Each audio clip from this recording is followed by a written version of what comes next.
mullet or mixed wheel mountain bike setups where you've got a 29-inch wheel in the front and a 27.5-inch wheel in the back have grown increasingly popular over the last couple years. Proponents of this setup claim that you get the best of both worlds. You get the high speed of the 29-inch wheel up front, but you still get that playful agility of the smaller wheel in the back. I personally have never spent much time on a mullet setup bike, and I thought this 2023 San Quentin could be a good candidate for that. If you haven't seen my first ride video on this bike, then you can check that out when you're done watching this, but I talked about in that video how I had a lot of issues with pedal strikes, and the low bottom bracket also made it harder to get that front end up and do things like bunny hops and manuals, which is something I love to incorporate into my riding. And that got me thinking, the bottom bracket's already pretty low, and this thing is already a pretty aggressive bike. Why not try mulleting it? And that's exactly what I did this morning. You can see here that I now have a 29-inch wheel up front, and that's with a 140mm Fox 36, and that 140mm of travel is actually the exact same as what this bike was spec'd at with a 27.5-inch wheel. And keeping the same air spring but upgrading to a bigger wheel is going to kind of slacken this bike out even more than it already is. I tried to counteract that by using a Wolftooth Geo Shift headset, but the stereo tube on this new Fox 36 that I took off of Wendy's old bike and put on here is actually not quite long enough to make that happen. So I am going to be slackening this bike out as well as increasing the stack and decreasing the reach. But I didn't want to just kind of guess at what those numbers are. So before I made the switch, I went ahead and measured out the head tube angle, seat tube angle, reach, stack, and bottom bracket height. And I'm going to go ahead and do that again right now to see how those numbers have changed with the new 29-inch wheel up front. So as you can see, pretty much all of these numbers that I've measured have changed. The reach is the thing that's changed the least. It went from 495mm to 490mm. Essentially, as the front end of the bike lifted up, it shifted those handlebars back just a little bit by rotating the bike like this, but just 5mm. I don't think that's going to be noticeable on the trail. Like I said though, the stack did increase by 20mm, which makes sense. That's about the difference in radius between a 27.5 and a 29-inch wheel. That said though, I did take out all my headset spacers so that I could fit this stem back on this fork with a shorter steer tube. So my effective stack is actually probably going to be shorter with this mullet setup than it was on my 27.5. Speaking of increasing 20mm, I'm super thankful that the bottom bracket increased 20mm. That's going to make pedal strikes a lot more infrequent, and it's also going to make it easier to get that front end up and into manuals and bunny hops. Lastly, as we expected, we did go ahead and slacken that head tube a degree and the seat tube 2 degrees. Now, Marin claims that this bike already had a 64-degree head tube angle, but when I measured it, it came in at 65 degrees. We slackened it to 64, so who's to say whether or not this framed geo was just maybe a little off from what the website says, or my phone didn't measure it accurately, but either way, it's about 1 degree slacker than it was before. Now, all these numbers and stuff are great, but the thing we all really care about is how is this going to affect trail performance? And before changing this all up, I actually did some kind of baseline testing with the 27.5-inch setup. I did some technical climbing, essentially kind of like an impossible climb. I did technical descending, and then I did a bit of a manual challenge type thing. And now I'm going to go ahead and take this bike out, do the exact same thing, and we're going to get some objective data to see which actually is better, the 27.5-inch setup or the 29-inch setup. It took a couple days, but I finally was able to get out and test this mullet setup on those same 3 areas that I did with the full 27.5, the climbing, descending, and the manualing. I'm super excited to tell you guys the results. So let's go ahead and start off with the climbing. The pretty technical climb. I didn't clean the climb on either bike.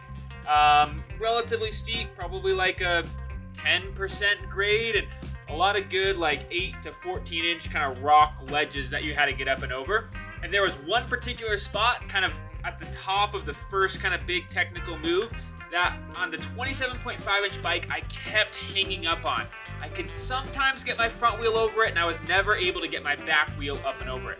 On the 29-inch bike, however, I was able to clear that section, but I wasn't able to then make the kind of tight-ish corner right after that to continue up the trail. So as you can see in the helmet cam footage, I kind of got up and over that rock and then just kind of kept plowing forward off the trail.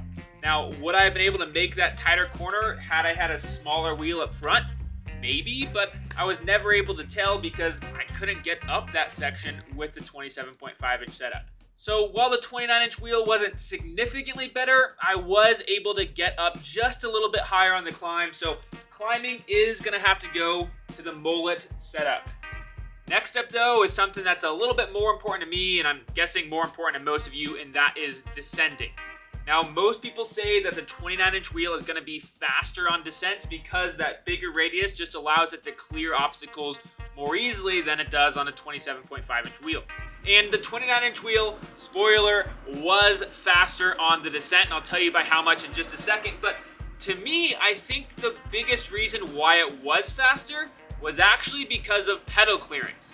Like I showed earlier with the geometry, this 29-inch wheel ended up raising my bottom bracket about 10 or 15 millimeters, and that allowed me to fit 2 pedal strokes at the top instead of just 1.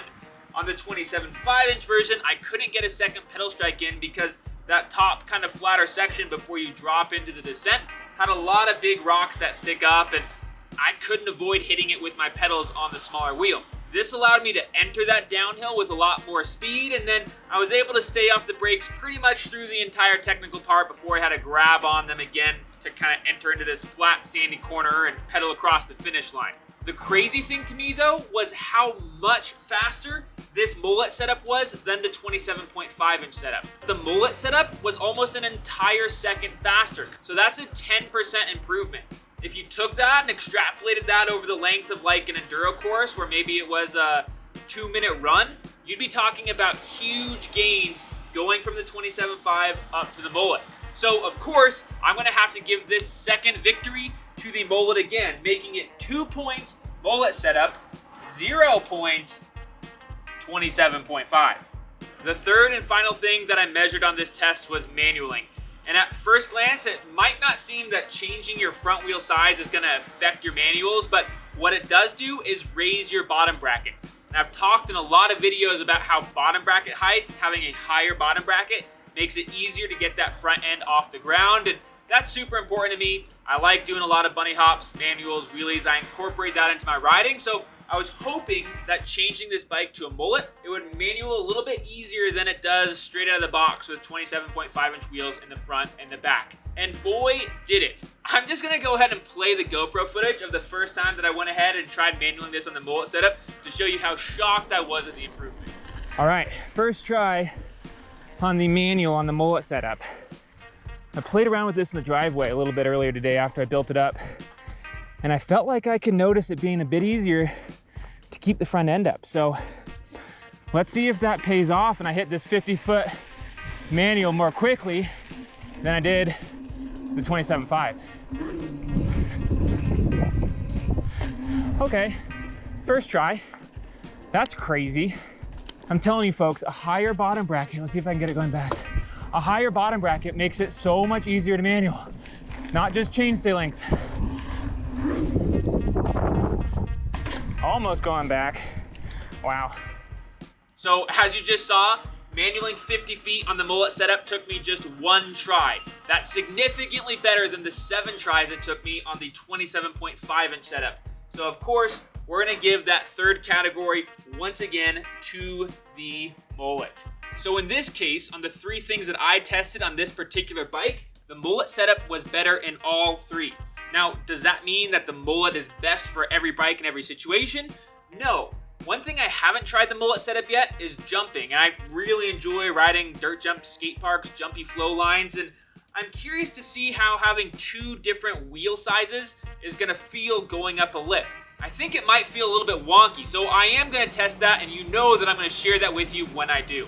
If you've got anything else that you want me to test while I have the San Quentin set up as a mullet, go ahead and let me know in the comments, and I'll do my best to go ahead and do that. I'm also curious to hear from you guys who have already spent more time on a mullet than I have, because again, I'm still pretty new to all this, and hear your thoughts on it. Do you like it? Do you not like it? And why? While you're down there, if you found this video helpful, please go ahead and hit that like button as well as subscribe to our channel so you don't miss any other cool content like this. And once you've done that, of course, you know what to do. Grab your bike, whether it has a mullet, full 29-inch wheels, or full 27.5-inch wheels, and go out for a ride. Hopefully, I'll see you on the trail.